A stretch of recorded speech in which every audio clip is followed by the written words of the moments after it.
आत्मवंदन। आप सभी स्वस्थ और मस्त होगी यही मैं कामना करती हूँ। मैं तेजस्विनी एकलव्य ग्रुप से।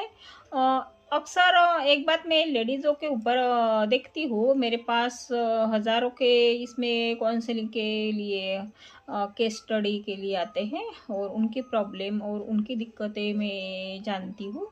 तो एक ही फंक्शन का मैंने अक्सर ये देखा है, जैसे उतार चढ़ते हुए भी और ऊपर से ये करते हुए भी, कि लेडीज़ों को हमेशा एक बात देख पाती हूँ कि वो हमेशा डर, भय, चिंता इसी में डूबी रहती है।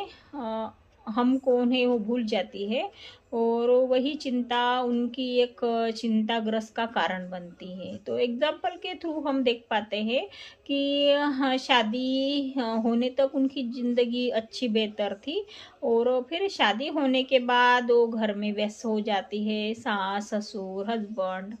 तो यहाँ पे हम देख पाते हैं जब शादी करते हैं तो हनीमून जाते हैं, तो हनीमून का जो वक़्त होता है 1-2 महीने या 1 साल उनका बेहद से बेहतर जाता है।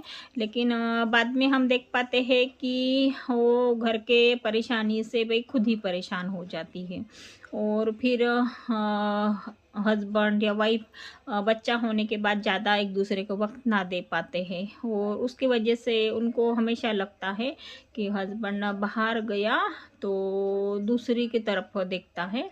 तो वो दिन भर रात भर वही सोचती रहती है, वही फिर उनको।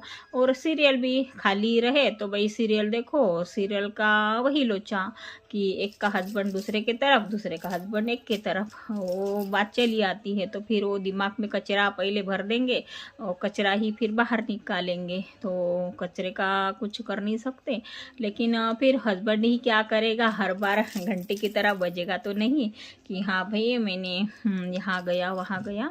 तो ये बात हमने देखी हस्बैंड पे कि कॉल आते हैं, लेकिन वो झगड़े का रूपांतर इतना ज़बरदस्त होता है कि जो हस्बैंड कुछ करने वाला नहीं था तो वो कर लेता है, जाने दो बोलते कुछ नहीं होता, क्योंकि बीबी हमेशा मुझे करते हैं। यहाँ पे हम देख पाते हैं कि ऐसा क्यों होता है कि यूनिवर्स एक बात बोलते हैं, चुंबक जैसे चुंबक की तरह पास आता है, तो हम भाई वहाँ पे एक सोच देते हैं कि हमारा हस्बैंड दूसरे की तरह अट्रैक्ट होगा, तो 100% वो होता ही होता है।